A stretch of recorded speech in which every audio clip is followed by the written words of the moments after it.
Tayyib. Selanjutnya, kaum muslimin yang kami hormati. Kita akan berbicara tentang sunnah-sunnah ketika Ramadan, termasuk juga diantaranya adalah sunnah ketika puasa. Apa saja yang dianjurkan untuk dilakukan ketika bulan Ramadan. Barangkali bisa kita bagi menjadi dua. Ada sunnah kaitannya dengan puasa, dan ada sunnah kaitannya dengan bulan Ramadan. Kalau sunnah yang kaitannya dengan puasa sifatnya lebih umum, mencakup baik puasa wajib maupun puasa sunnah yang kita lakukan.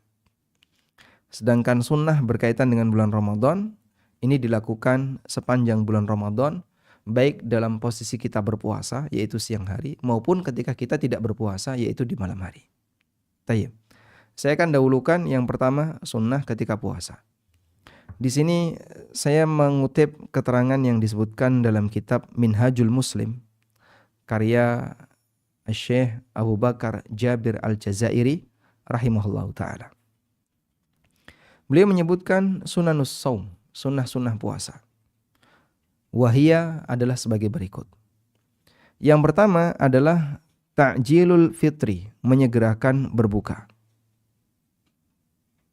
Masya Allah, berpindah.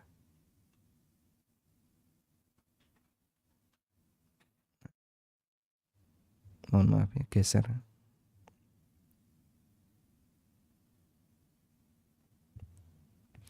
Yang pertama adalah ta'jilul fitri, menyegerakan berbuka.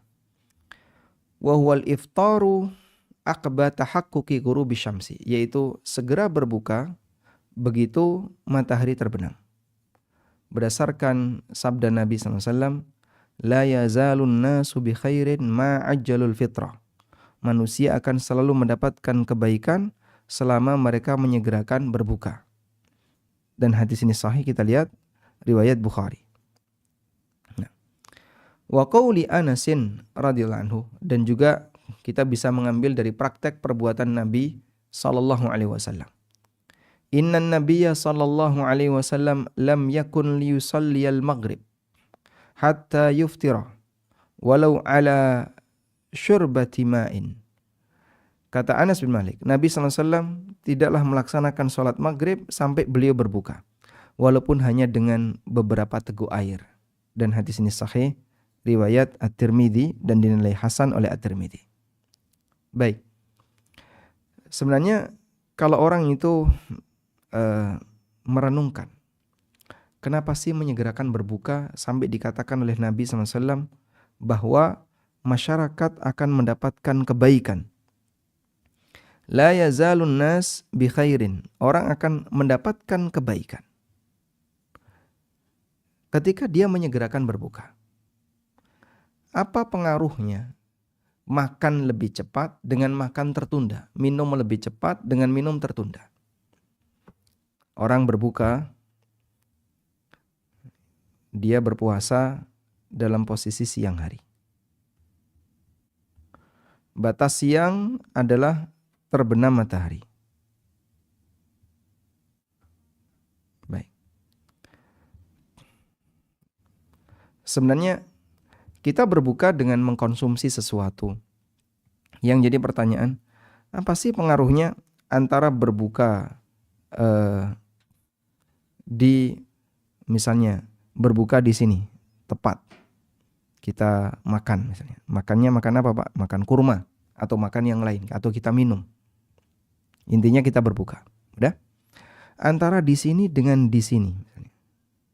Dengan posisi di sini. Anggaplah ini selisih misalnya 10 menit.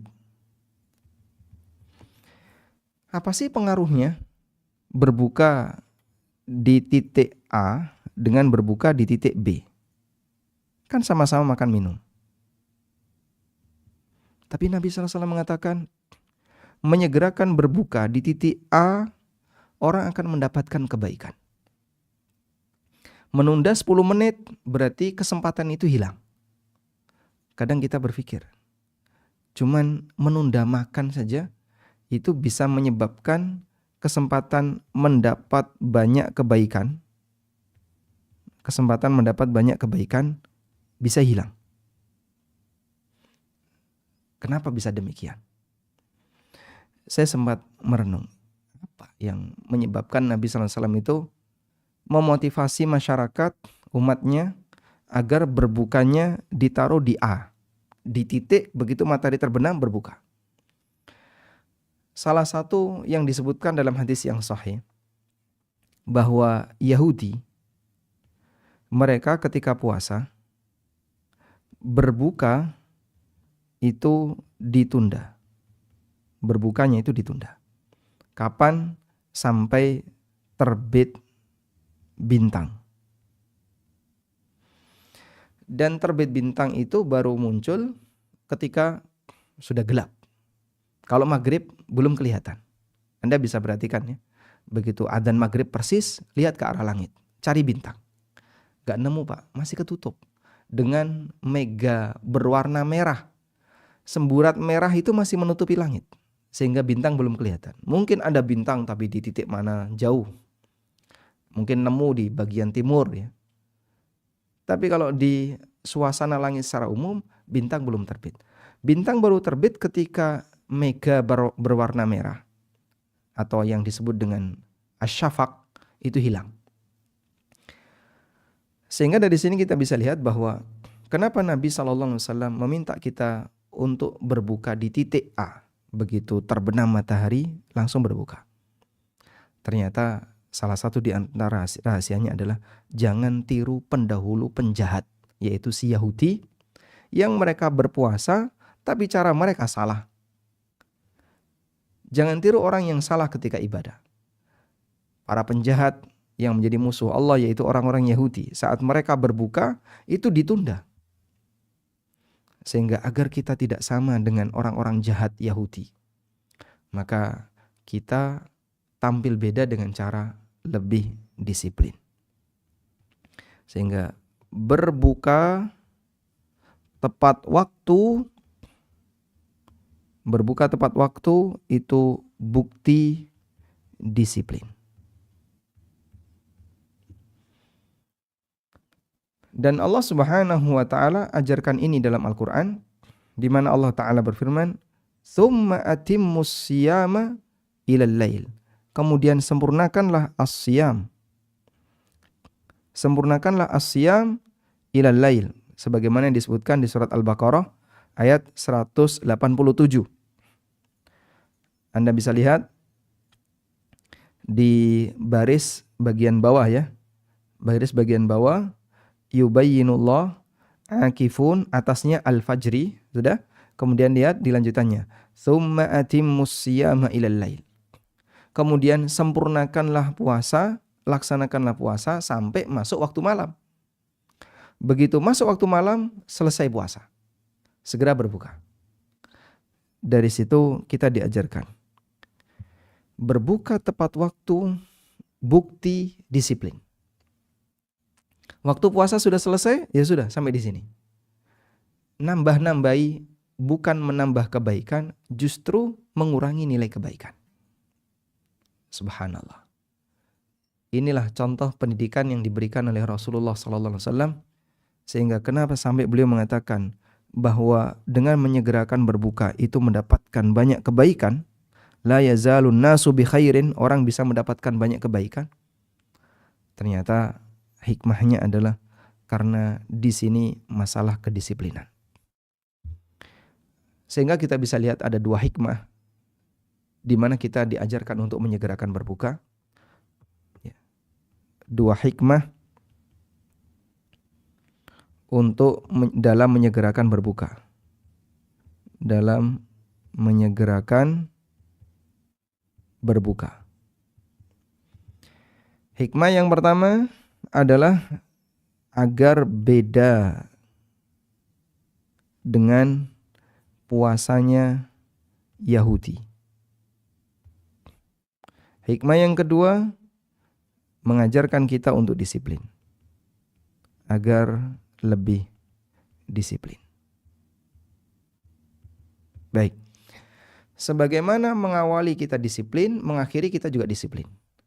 Puasa kita awali dengan berhenti makan minum saat subuh, dan kita akhiri dengan makan minum saat maghrib. Kedisiplinan itulah yang diajarkan oleh Al-Quran. Wa kulu washrabu hatta yatabayyana lakumul khaytul abyadu minal fajr. Silahkan kalian makan minum sampai jelas bagi kalian al khaytul abyad minal khaytil aswad minal fajri, dengan adanya benang hitam di atas benang dengan adanya benang putih di atas benang hitam, yaitu terbitnya fajar. Tsumma atimmus siyama ilal lail, kemudian lakukan puasa sampai malam. Sehingga batasan yang diberikan oleh Allah ketika ditepati menyebabkan nilai pahala yang didapatkan oleh hamba semakin besar. Ya. Sehingga di sini adalah menepati batasan ibadah, waktu ibadah. Batasan waktu ibadah yang ditetapkan oleh Al-Quran, yang ditetapkan oleh Allah dalam Al-Quran.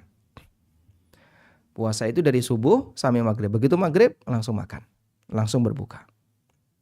Tayyib. Dan saya mengkiaskan hal ini dengan, kalau kita lihat ya analogi yang ada di masyarakat kita. Kadang ada sebagian karyawan, misalnya kerja sampai jam 5. Pak, saya pengen lembur. Tapi perusahaan tidak menghendaki itu.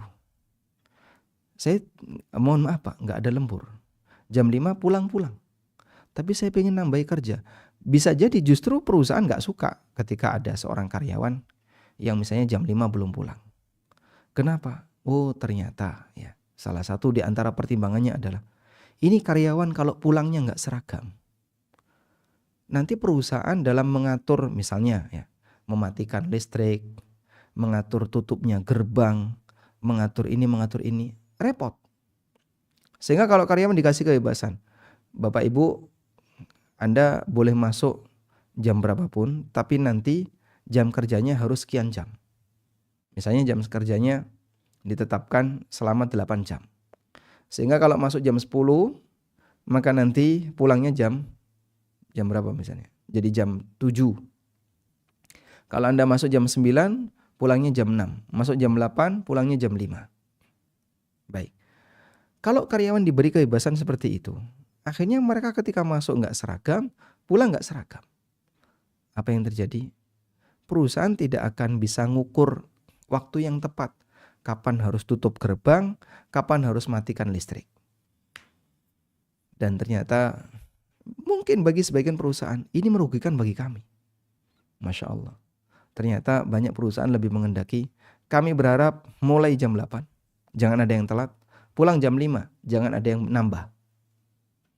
Karena kita pengen gerbang tutup jam 5.15. Begitu semua karyawan udah keluar, gerbang tutup. Udah selesai, matikan listrik. Perusahaan bisa menghemat sekian daya listrik yang telah dia matikan. Kurang lebih itu contoh dalam interaksi kita, di mana kedisiplinan waktu kerja itu terkadang dijaga, justru nambai tidak menguntungkan bagi perusahaan. Baik, kembali ke sini. Maka kita bisa lihat betapa menyegerakan berbuka adalah sunnah yang layak untuk kita jaga. Selanjutnya,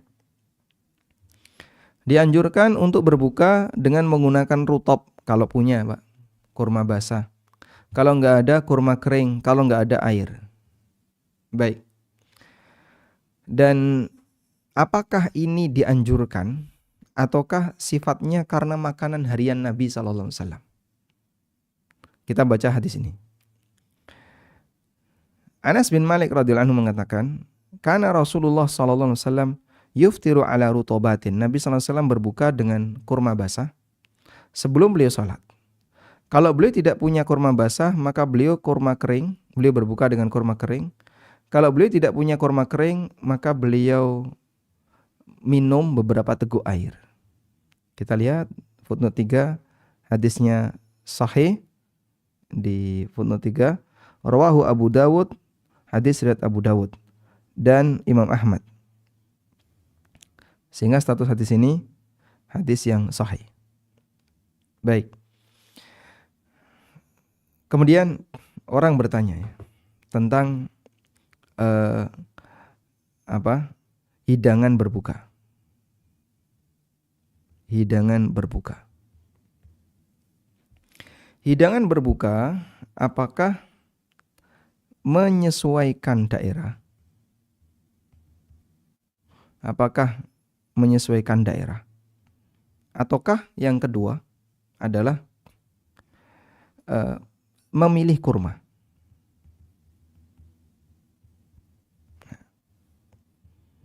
Sempat ada ungkapan nyinyir ya.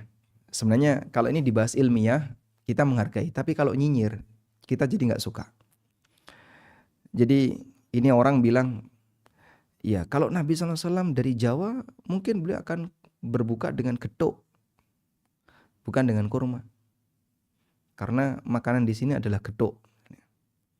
Kalau Nabi SAW dari Papua mungkin beliau akan berbuka dengan papeda.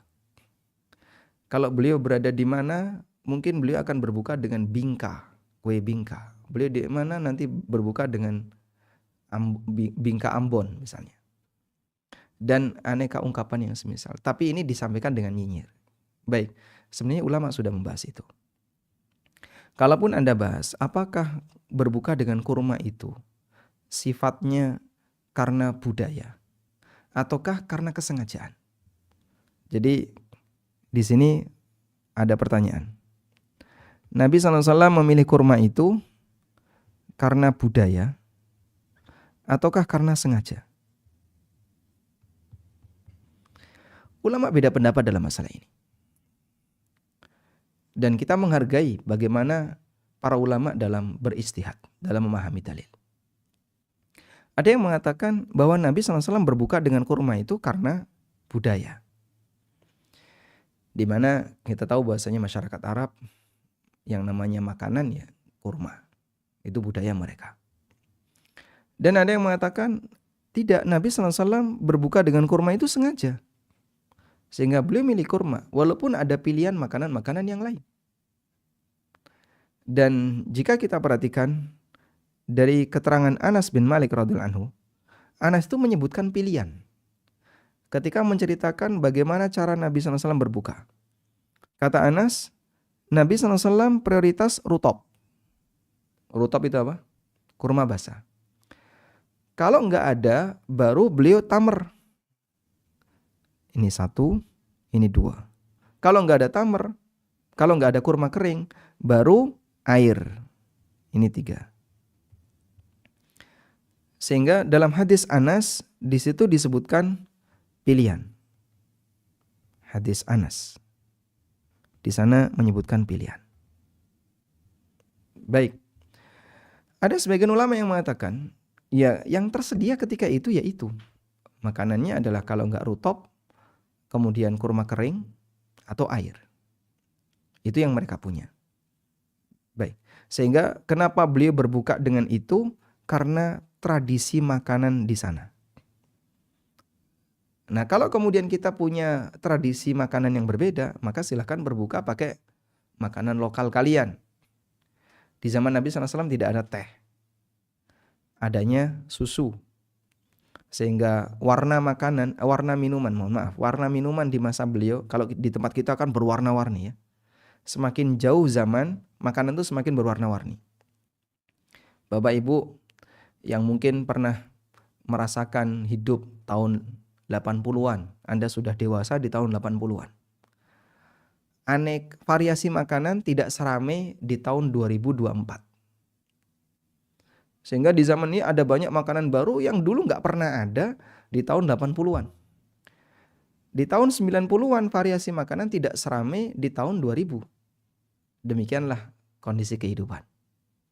Sehingga zaman semakin kesini, variasi makanan semakin banyak. Di zaman Nabi SAW, variasi minuman itu cuma 3. Air putih, susu, khamr. 3 ini. Masyarakat Arab biasa nyimpen 3 ini. sebelum khamr diharamkan, kaum muslimin juga nyimpan 3 ini. Oleh karena itu, ketika Nabi SAW Isra Mi'raj, beliau didatangi oleh Jibril, dan Jibril membawa 2 gelas. Yang satu berisi khamr, yang satu berisi susu. Dan Nabi SAW milih yang mana? Beliau memilih susu. Lalu Jibril mengatakan, laqad ikhtartal fitrah, kau telah memilih fitrah.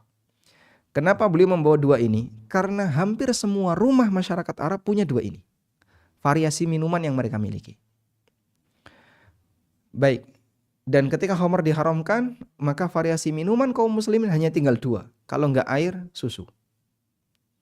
Maka kalau Nabi SAW ketika beliau berbuka menggunakan air, ini kesengajaan atau karena yang tersedia? Wallahu a'lam, kemungkinan besar karena kesengajaan.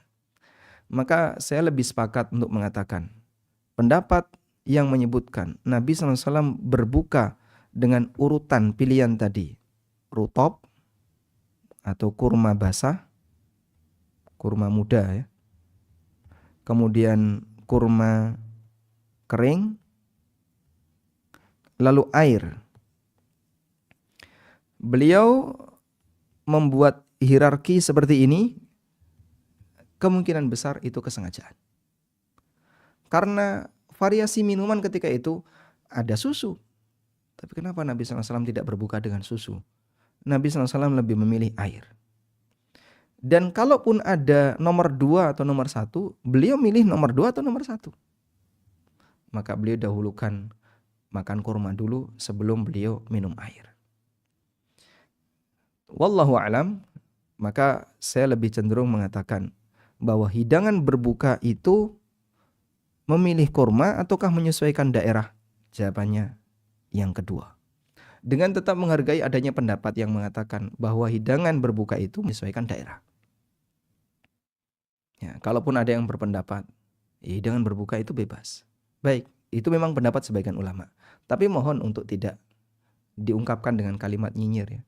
Contohnya tadi, andaikan Nabi SAW dari Jawa tentu akan berbuka pakai gethuk misalnya.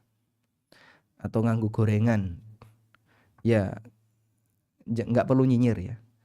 Sampaikan dengan ilmiah, itu pun para ulama sudah membahasnya. Baik. Dan secara pribadi saya lebih cenderung mengatakan ini bukan karena masalah budaya, tapi kesengajaan. Indikatornya adalah Anas menyebutkan adanya variasi dan Nabi SAW ternyata memilih berdasarkan hierarki. Kalau ada rutop pakai rutop, kalau nggak ada pakai tamar, kalau nggak ada baru beliau menggunakan air dan bukan susu. Walaupun pilihan susu itu ada. Wallahu a'lam. Selanjutnya, berdoa ketika berbuka. Salah satu di antara doa yang dianjurkan adalah selesai berbuka kita mengucapkan dhahabat dhama'u wa batallatil uruqu wa thabatal ajru insyaallah. Dan termasuk di antaranya adalah doa dengan doa bebas. Karena waktu berbuka termasuk di antara waktu yang mustajab. Dan ada satu doa yang dibaca oleh seorang sahabat yang bernama Abdullah bin Amr radhiyallahu anhuma. Beliau mengatakan, Allahumma inni as'aluka birahmatika allati wasi'at kulla syai'in an taghfirali. Ya Allah, aku mohon dengan rahmatmu yang luasnya meliputi segala sesuatu, an taghfirali, agar engkau mengampuniku. Allahumma inni as'aluka birahmatika allati wasi'at kulla syai'in an taghfirali. Barangkali nanti jadi catatan ya. Allahumma inni as'aluka birahmatika allati wasi'at kulla syai'in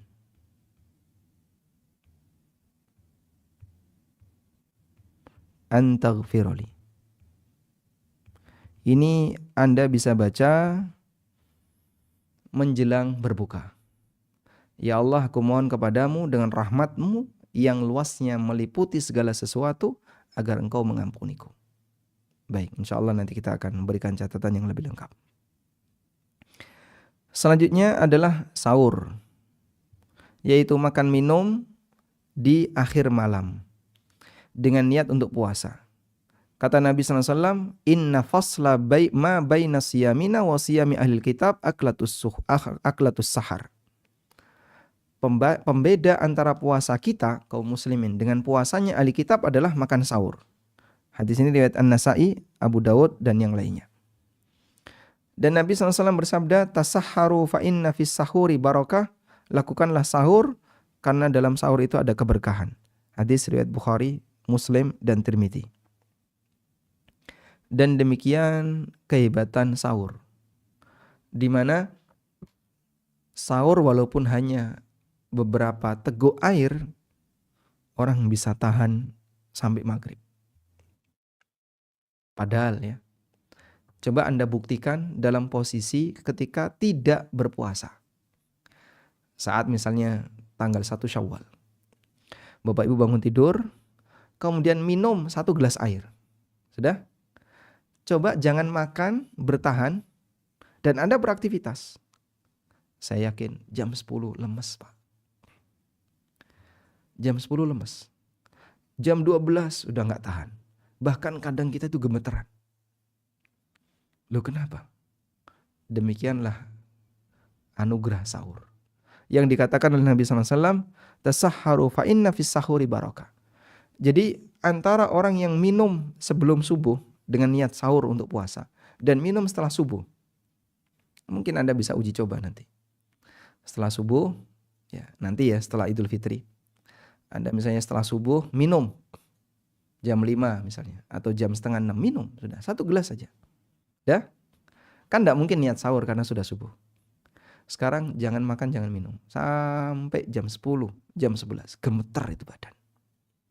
Tapi kalau sahur nggak terjadi. Allah Subhanahu wa Ta'ala mengendalikan jasad hambanya sesuai dengan apa yang dia kehendaki. Dan itu Allah sampaikan kepada nabinya SAW. Lalu nabinya menyampaikan kepada umat.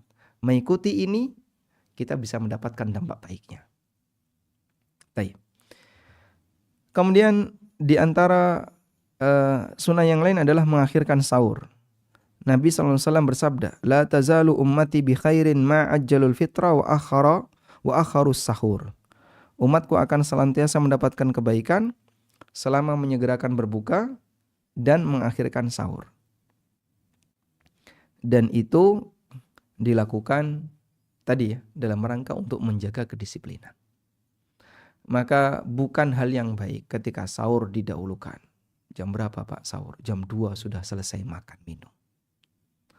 Dan bukanya diseret menjelang Isya baru minum teh misalnya. Masya Allah. Anda nambah ini bukan menambah kebaikan, justru mengurangi kualitas kebaikan. Oleh karena itu, lakukan sahur sampai mendekati subuh, karena Al-Quran mengatakan, wa kulu washrabu hatta yatabayyana lakumul khaytul abyadu minal khaytil aswad. Baik. Kemudian sunnah berikutnya adalah sunnah berkaitan dengan bulan Ramadan. Di antara sunnah Ramadan adalah taraweh. Kemudian tadarus. Ini memang khusus di bulan Ramadan. Karena Nabi SAW ketika bulan Ramadan, aktivitas beliau ketika tadarus lebih banyak. Jibril datang 2 kali. Dan Nabi SAW setoran kepada Jibril. Sehingga lengkapnya Al-Quran itu disempurnakan saat Ramadan. Dan taraweh ini sebagaimana sunnah yang dibangun oleh Umar bin Khattab radhiyallahu anhu, dijadikan sebagai sholat jamaah rutin setiap malam, sebagaimana sunnah kaum muslimin yang kita saksikan saat ini. Wallahu a'lam. Mungkin demikian yang bisa kita sampaikan sebagai pengantar. Semoga yang sedikit ini bermanfaat. Wassallallahu ala nabiyyina Muhammadin wa ala alihi wa sahbihi wasallam. Ustadz, atas materi yang disampaikan. Mungkin yang pertama dari Bapak Ibu yang ada di Gedung Patra Jasa, dipersilakan bagi yang ingin bertanya. Mungkin ada.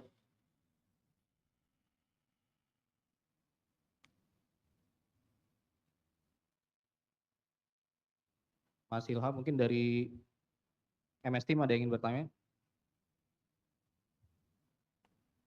Atau yang online dipersilakan bagi yang ingin bertanya untuk menghidupkan mic-nya. Silakan. Assalamualaikum warahmatullahi wabarakatuh. Waalaikumsalam warahmatullahi wabarakatuh. Mohon izin Pak Ustadz mau bertanya kalau berdoa ketika berbuka mungkin yang diajarin sama Ustadz tadi zahabat dhoma wabtalatil uruk gitu ya. Itu kan yang banyak di masyarakat yang Allahumma lakasumtu ya. Katanya juga selain tadi hadis eh, riwayatnya Abu Daud, kalau yang Allahumma lakasumtu riwayat Muslim. Kira-kira bagaimana Ustaz kalau kita masih biasa pakai yang Allahumma lakasumtu? Makasih banyak Pak Ustaz. Assalamualaikum warahmatullahi wabarakatuh. Allahumma lakasumtu bukan riwayat Muslim setahu saya, Pak. Allahumma lakasumtu wa bika amantu wa ala rizkika aftartu. Sebagian ulama menilai hadis ini sebagai hadis yang dhaif. Coba kami bukakannya. Untuk Allahumma lakasumtu wa bika amantu, ini dari sahabat Mu'ad bin Zuhrah, dan dia seorang tabi'in, annahu balaghahu, dia pernah mendengar Nabi SAW bersabda, padahal dia tabi'in ya, dan yang namanya tabi'in itu tidak mungkin ketemu Rasulullah SAW. Maka si tabi'in Mu'ad bin Zuhrah ini menyebutkan bahwa sampai kepada beliau berita Nabi SAW kalau berbuka puasa beliau berdoa, Allahumma lakasumtu wa ala rizkika aftartu. Dan hadis ini dinilai dhaif oleh sebagian ulama. Kemudian hadis yang lain adalah hadis dari Ibnu Umar radhiyallahu anhu. Kalau Ibnu Umar sahabat. Kalau Mu'ad bin Zuhrah yang tadi perawi Allahumma lakasumtu, coba kami cantumkan biografi Mu'ad bin Zuhrah.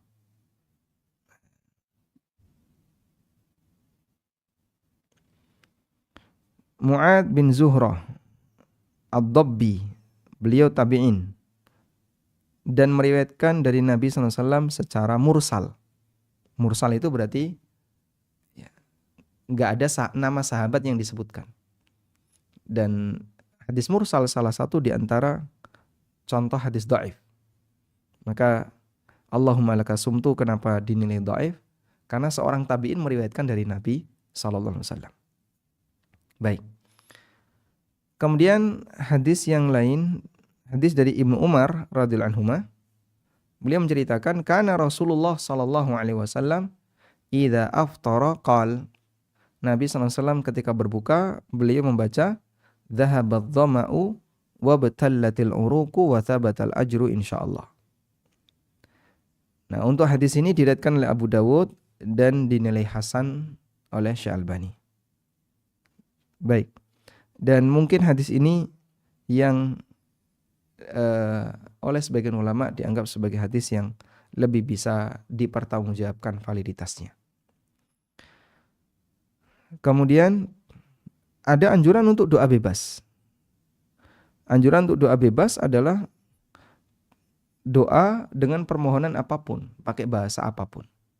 Sebab waktu berbuka adalah waktu yang mustajab.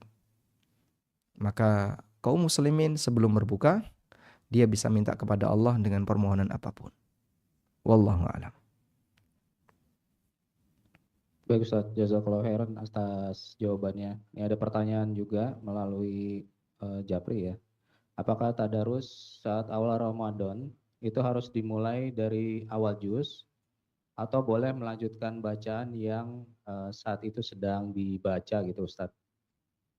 Syukran jazakallahu khair. Tadarus ketika Ramadan tidak harus dimulai dari awal Al-Quran. Juga tidak harus dimulai dari awal juz. Anda bisa lanjutkan misalnya di luar Ramadan di bulan Sya'ban. Anda sudah membaca sampai surat Al-Kahfi misalnya. Nanti tinggal lanjutkan surat Maryam, kemudian Toha, Al-Anbiya dan seterusnya. Sehingga dalam posisi itu Anda tidak harus ngulang dari awal. Anda sudah berada di tengah Al-Quran, Al-Kahfi, lalu tinggal lanjut, silahkan. Karena bukan syarat tadarus itu harus dari awal Al-Quran. Wallahu a'lam. Baik, jazakallah khair Ustaz. Baik, pertanyaan selanjutnya terkait dengan bulan Ramadan, terkait dengan bulan turunnya Al-Quran Ustaz. Mungkin bagaimana penjelasannya riwayat yang sahih Ustaz terkait dengan turunnya Al-Quran ini. Syukran, jazakallah khair. Nah, terkait turunnya Al-Quran di bulan Ramadan ini ditegaskan oleh Al-Quran. Allah Ta'ala berfirman, Syahrul Ramadan alladhi unzila fihi Al-Quran. Hudal linnas wa bayyinati minal huda wal furqan. Bulan Ramadan, demikianlah bulan unzila fihi Al-Quran, diturunkan di dalamnya Al-Quran. Dan kapan Al-Quran itu diturunkan di bulan Ramadan? Tepatnya di Lailatul Qadar. Sebagaimana Allah tegaskan, Inna anzalnahu fi Lailatul Qadar. Di ayat yang lain Allah berfirman, Inna anzalnahu fi Lailatul Mubarakah. Inna kunna mundirin. Sungguhnya kami turunkan Al-Quran di malam yang diberkahi, yaitu Lailatul Qadar. Lalu bagaimana dengan penjelasan bahwa Al-Quran itu kan diturunkan kepada Nabi SAW di banyak waktu. Kadang beliau sedang safar, kadang beliau di rumah, kadang beliau di bulan A, di bulan B, dan seterusnya. Kadang di musim panas, kadang di musim dingin. Sementara katanya Al-Quran diturunkan di bulan Ramadan. Baik, nah dalam hal ini ulama beda pendapat. Ada yang menyebutkan versi 1 bahwa Nabi SAW mendapatkan Al-Quran pertama kali di Lailatul Qadar, yaitu surat Al-Alaq 5 ayat, sebagaimana yang kita pahami dalam sejarah beliau.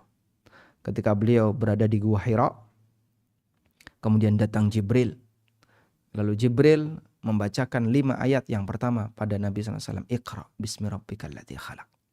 Khalaqal insana min alaq. Sampai akhir dari 5 ayat. Dan itu terjadi di Lailatul Qadar. Pendapat kedua, ini sebagaimana keterangan Ibnu Abbas radhiyallahu anhu, bahwa Al-Quran diturunkan di Lailatul Qadar. Maksudnya adalah Al-Quran utuh diturunkan oleh Allah dari Lauhul Mahfuz ke Baitul Izzah. Baitul Izzah ada di mana? Di langit dunia. Tsumma unzila ilan Nabi sallallahu alaihi wasallam munajjaman. Kemudian setelah itu Al-Quran diturunkan kepada Nabi SAW secara bertahap, sesuai dengan apa yang Allah kehendaki. Maka Al-Quran utuh turun di Baitul Izzah, di Lailatul Qadar. Kemudian setelah itu diturunkan secara bertahap dalam rentang waktu 23 tahun sepanjang sejarah Nabi SAW. Dan ini berdasarkan keterangan Ibnu Abbas. Baik. Intinya dalam hal ini makna Al-Quran diturunkan ketika Lailatul Qadar ada 2 versi yang disampaikan oleh para ulama. Namun yang jelas kita yakin Quran diturunkan di bulan Ramadan, di Lailatul Qadar. Tapi apa makna Quran diturunkan di Lailatul Qadar? Ada 2 versi tadi. Ada yang mengatakan Quran yang pertama di Lailatul Qadar. Ada yang mengatakan Quran utuh diturunkan di Baitul Izzah ketika Lailatul Qadar. Wallahu a'lam. Baik Ustaz, mungkin ada lagi Bapak Ibu yang ingin bertanya di lantai 6. Ibu-ibu mungkin ada yang ingin ditanyakan? Baik, kalau tidak ada, ini ada pertanyaan terakhir Ustaz. Saat puasa dan kita melakukan safar atau perjalanan dengan berbeda waktu berbukanya, kita harus mengikuti waktu tujuan, kota tujuan, atau waktu kota keberangkatan. Syukran Ustaz.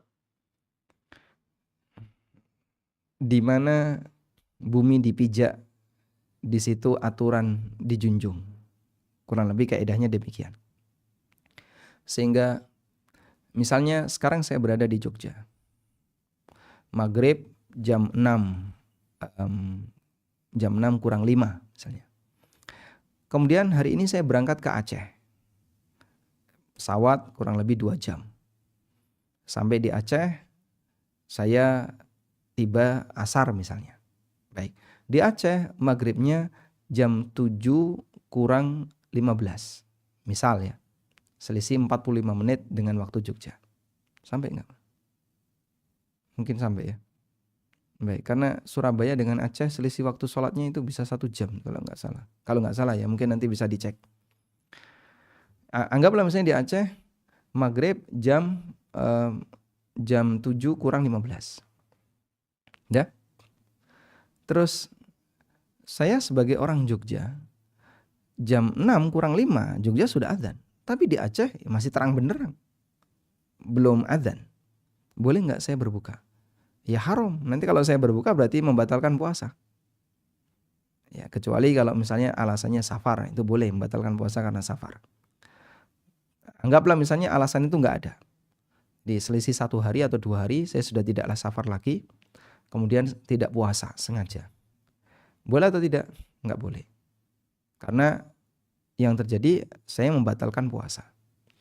Baik, ini berkaitan dengan masalah waktu berbuka. Sehingga di mana saya berada, saya berbuka sesuai dengan posisi saya.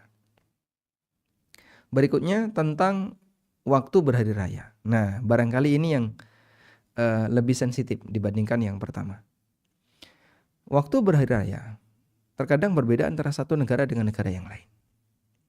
Misal ya, kemarin misalnya pemerintah berpuasa di hari Selasa, sementara Ormas Muhammadiyah berpuasa di hari Senin.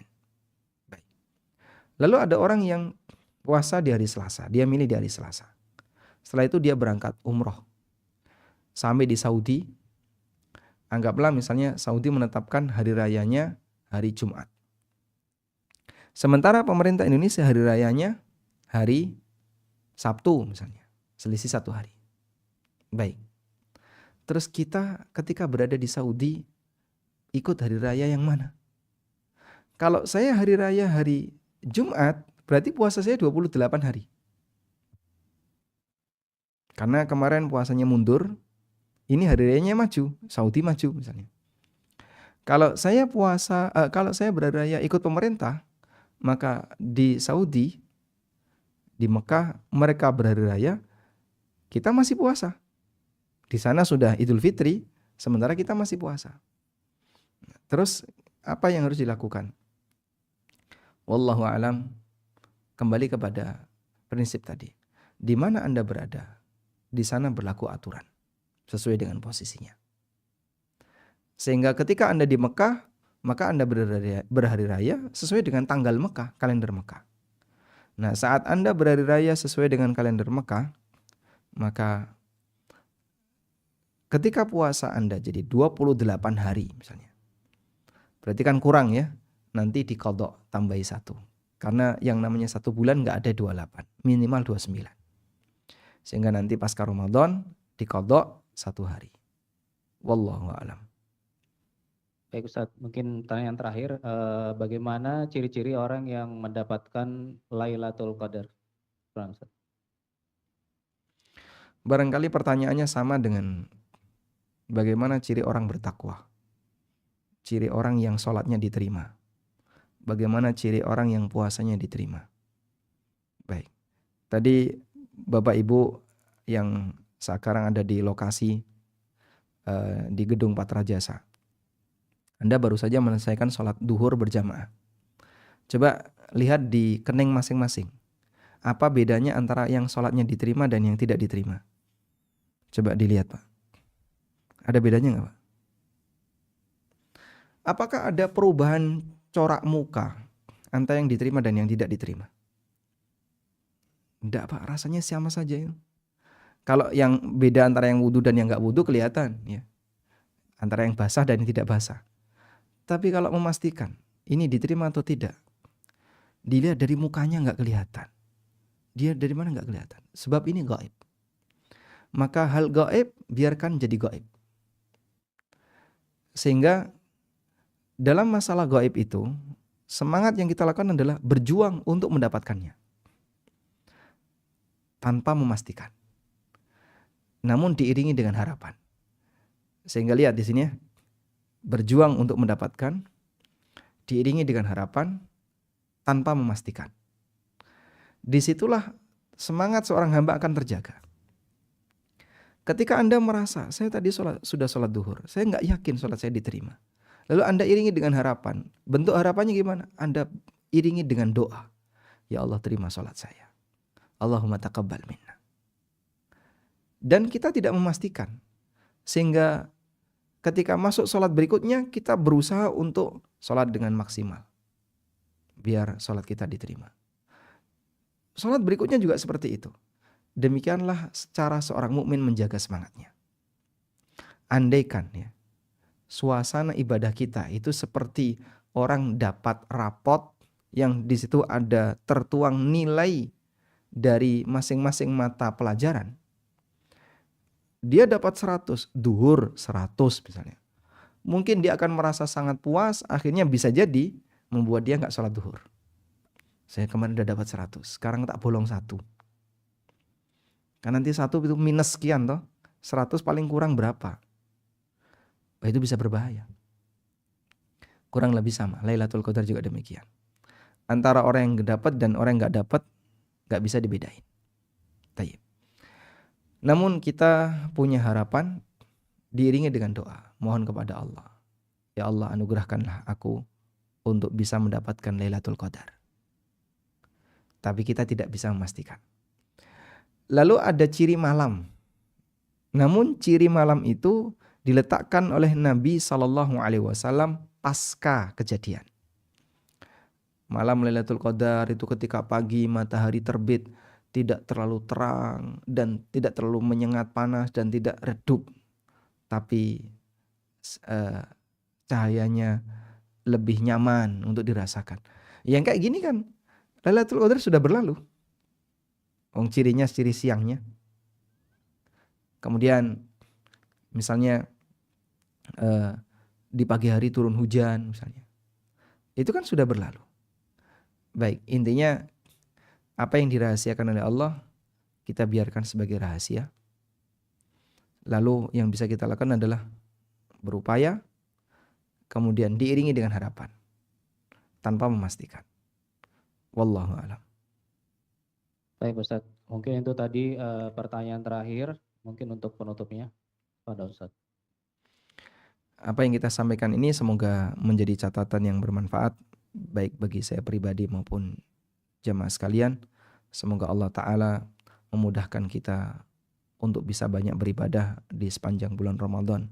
Dan Allah jadikan amal kita di bulan Ramadan diabadikan oleh Allah sehingga nanti ada hasilnya kelak di hari kiamat. Wassallallahu ala nabiyyina Muhammadin wa ala alihi wa sahbihi wa sallam wa akhiru da'wana alhamdulillahi rabbil alamin. Subhanakallahumma wa bihamdika asyhadu an la ilaha illa anta astaghfiruka wa atubu ilaik. Wassalamualaikum warahmatullahi wabarakatuh.